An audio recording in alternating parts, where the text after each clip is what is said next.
Muy buenas tardes, hermanos, que Dios les bendiga.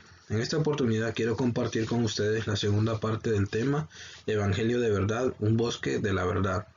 Pero antes vamos a orar a Dios para que Él nos dé sabiduría para aprender de su palabra. Dios Todopoderoso, en esta oportunidad estamos agradecidos por el día que nos ha dado, Señor, y por todas las cosas buenas, Padre, que usted permite para nuestras vidas. En este momento, Señor, le pedimos sabiduría para entender su palabra, Señor, y aplicarla a nuestra vida, Señor. Que sirva como esa guía, como esa lámpara, Señor, para no solamente guiar nuestro camino, sino también alumbrar el de las personas que están a nuestro alrededor. Gracias por todo, en el nombre de Jesús. Amén. Bien, veíamos en la clase anterior que en Romanos capítulo 1, versos del 1 al 3, nos hablaba acerca de 3 puntos importantes del Evangelio. Número 1, que el Evangelio proviene de Dios o su fuente es Dios. Número 2, los mensajeros del Evangelio fueron los profetas, es decir, profetizaron la venida de Cristo.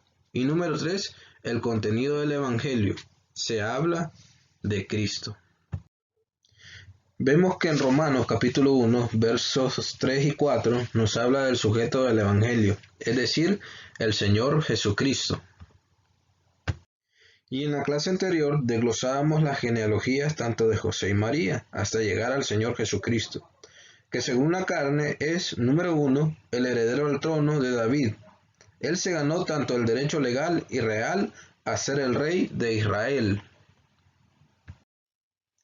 Pero también en el versículo 4 de Romanos 1, el apóstol Pablo nos habla de un segundo aspecto importantísimo del Señor Jesucristo, es decir, la segunda persona de la divinidad.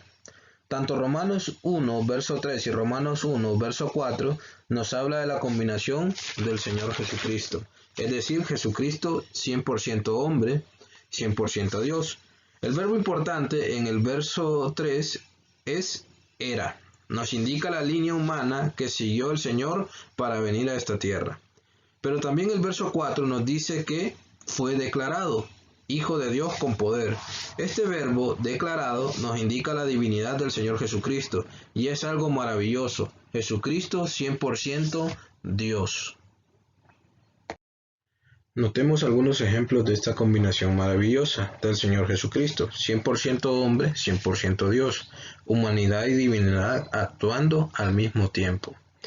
Vemos en Marcos capítulo 3 y 4 cómo el Señor Jesucristo había tenido un día exhausto en el ministerio.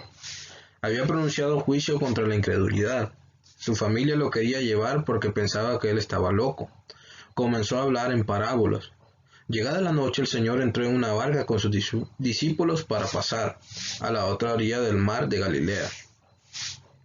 El Señor estaba tan cansado que se quedó dormido. Vemos a un hombre dominado por el cansancio. De pronto se levantó una tempestad en el mar muy grande.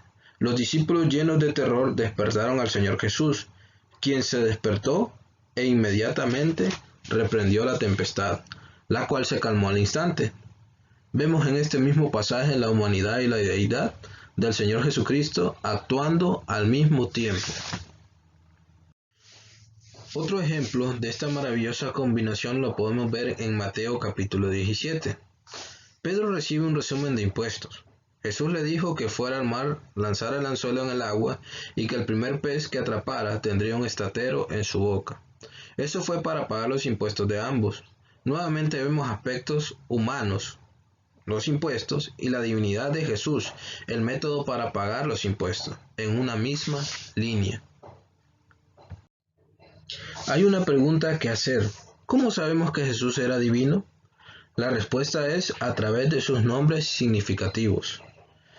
Número 1. La Biblia menciona en Mateo 1:23 el nombre Emmanuel, que significa Dios con nosotros. Otro nombre mencionado en la palabra de Dios acerca de nuestro Señor Jesucristo es Juan 1:1, y este es verbo. En griego alude al principio racional de razón divina, mente o incluso sabiduría. Verbo, Juan imbuyó este término con significados propios del Antiguo Testamento y de la teología cristiana. En Génesis 1:3 dijo Dios, sea la luz, donde la palabra de Dios trae existencia al mundo. Salmos 33:6, por la palabra de Jehová fueron hechos los cielos y la tierra. Salmo 107:20. Envió su palabra y los sanó. Y Proverbios 8:27. Cuando formaba los cielos, allí estaba yo. Cuando trazaba el círculo sobre la faz del abismo. Donde la palabra de Dios es su expresión poderosa de sí mismo, en creación, revelación y salvación. Juan aplicó el término como referencia exclusiva a la persona de Jesucristo. Otro nombre significativo de Jesús se da en Juan 8:58, donde se menciona el nombre Yo Soy. El Señor Jesús se dio a conocer a los fariseos como el autoexistente y eterno, el significado de la frase Yo Soy, en griego ego eimi, mismo término que utilizó Dios en el Antiguo Testamento, en Éxodo 3:4, al darse a conocer a Moisés cuando él le preguntó cuál era su nombre, ya que el pueblo de Israel iba a preguntar qué Dios los iba a sacar de esclavitud. En hebreo es Yahweh, que significa el autoexistente y eterno. Ahora veamos nombres significativos de Jesús en Romanos capítulo 1, verso 4, que revelan su propósito. Número 1. Jesús es llamado Hijo de Dios. Revela su coexistencia eterna con Dios el Padre. El término hijo no tiene nada que ver con que haya sido creado. Este término se relaciona con su esencia y naturaleza, no que él fue un pequeño niño que creció en el cielo. De hecho, el término unigénito literalmente se refiere a su estatus único. San Juan 3:16 se traduce de la siguiente manera: porque de tal manera amó Dios al mundo que ha dado a su único y solo Hijo, para que todo aquel que en él cree no se pierda, mas tenga vida eterna. Número 2. Jesús es llamado Jesús. El nombre Jesús fue el nombre griego equivalente del nombre hebreo Josué. Ambos significan libertador y salvador. En el relato de Mateo del juicio de Cristo, en el capítulo 27, versos 17b, Pilato se refiere a Jesús como Jesús llamado el Cristo. ¿Por qué? Bueno, Jesús era un nombre común, como Esteban o cualquier otro nombre. Algunas religiones, como el arrianismo y luego el mormonismo, enseñan que Jesús fue un ser engendrado por Dios y que a raíz de su obediencia como humano, Dios elevó su estatus a deidad, minimizando así al Señor Jesucristo. Filipenses 2 nos enseña que Jesucristo era igual a Dios y nos muestra 4 condescendencias de Cristo. Número 1. En ya no vivir mientras estuve en esta tierra como Dios. Filipenses 2, 6, 7. En Filipenses 2, verso 6, leemos: el cual, o sea Jesucristo, siendo en forma de Dios, no estimó el ser igual a Dios como cosa a que aferrarse. En otras palabras, el Señor Jesucristo es igual con Dios Padre, pero no se aferró a eso, sino que más bien se despojó de sí mismo, tomando forma de siervo. Dejó muchos privilegios: adoración angelical, el esplendor de la eternidad. Él tenía todos los derechos, honores y privilegios de la deidad, pero renunció a su favorecida posición con Dios el Padre y el Espíritu Santo. Número 2. En ya no actuar como Dios. Filipenses 2:7. Él podía hacer todo lo que él quisiera en esta tierra como ser humano, debido a que él era Dios en la vestimenta de un humano, pero Jesús condescendió en renunciar a su derecho de actuar como el omnipotente Dios que era. Estuvo dispuesto a crecer en un pueblo pobre llamado Nazaret. Fue un carpintero desconocido. En Filipenses 2:7 declara que él tomó forma de siervo. En el primer siglo, un siervo no poseyó nada, sino que dependía de aquellos a los cuales servía. ¿Fue Jesús un siervo? Veamos lo que Jesús tomó prestado. Número 1, un lugar donde nacer. Número 2, un lugar para dormir. No tenía casa. Número 3, un bote para cruzar el mar de Galilea. Número 4, un animal para montar en su entrada a Jerusalén. Número 5, un cuarto en el cual comer con sus discípulos. Y número 6, una tumba en la cual ser sepultado. Él fue verdaderamente un siervo y renunció al derecho de actuar como Dios. Número 3. Ya no verse como Dios. La última parte del verso 7 de Filipenses 2 dice: hecho semejante a los hombres. Antes de su encarnación, Cristo estaba vestido con la gloria y esplendor divino y era invisible al ojo humano, así como lo era el Padre y el Espíritu Santo. Sin embargo, tomó forma humana y se veía como cualquier ser humano de la raza judía. Fue como cualquier humano en esta tierra, nada extraordinario, a pesar que tenía el poder para ser el mejor humano nunca antes visto.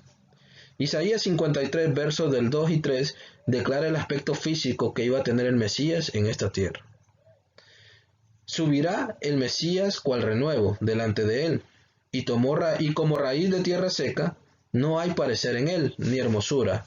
Le veremos más sin atractivo para que le deseemos, despreciado y desechado entre los hombres.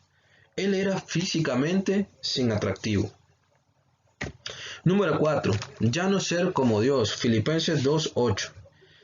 Dice lo siguiente: y estando en la condición de hombre, se humilló a sí mismo, haciéndose obediente hasta la muerte, y muerte de cruz. En este pasaje Pablo resalta la crueldad de la cruz. ¿Por qué? Para que pudiera cumplir como lo hizo el significado de su nombre. Jesús significa Salvador, Rescatador, Libertador.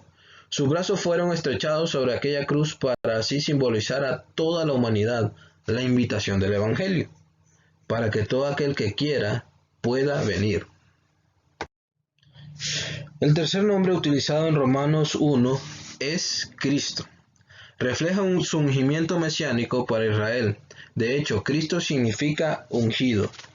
En el pasado hubieron personas que se declararon el Mesías, tales como un hombre llamado Teudas, el mismo Simón el mago, personaje que aparece en el libro de los Hechos, y un rabí llamado Snerson.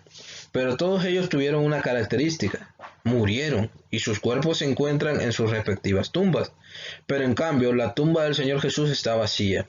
En Romanos 1, verso 4, dice lo siguiente: que fue declarado Hijo de Dios con poder, según el Espíritu de Santidad, por la resurrección de entre los muertos. Solo hay uno que se levantó de entre los muertos, es el Señor Jesucristo, el ungido. El Evangelio de verdad, entonces, es buenas noticias. Tiene que ver con un Mesías viviente, un viviente reinante, Hijo de Dios, quien conquistó la muerte y el infierno. El último nombre utilizado para el Señor Jesús en Romanos 1 es Señor. Este es un nombre que declara su supremacía exaltada por la eternidad. En 1 Corintios 12, verso 3b, dice: nadie puede llamar a Jesús Señor sino por el Espíritu Santo. Si usted nunca ha aceptado a Jesús como el Cristo, eso es, como su Mesías Redentor, usted no puede conocerle como soberano Señor. Con base a todo lo que hemos descrito anteriormente, podemos plantearnos una pregunta. ¿Es importante que Jesús sea ambos, Dios y hombre? La respuesta es sí. Porque si Jesús solo hubiera sido Dios y no hombre, entonces él fue un mentiroso, porque él no podría ser un hijo de David y ocupar el trono de Israel. No podría ser sensible con los sentimientos de nuestras debilidades. No podría haber experimentado la muerte y la separación de Dios el Padre. Sin embargo, si Jesús no sería Dios, entonces sería un mentiroso de nuevo, porque él declaró ser Yahweh en la carne, o sea, el autoexistente Dios. No podría haber pagado por la penalidad del pecado de la humanidad. No podría haber vencido a Satanás y el mundo, sino que habría estado a merced del pecado y Satanás como cada hombre. No podría interceder en nuestro favor.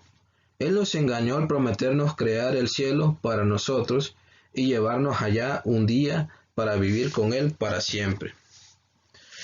Ahora, la buena noticia es que Jesús es 100% hombre y 100% Dios según las Escrituras.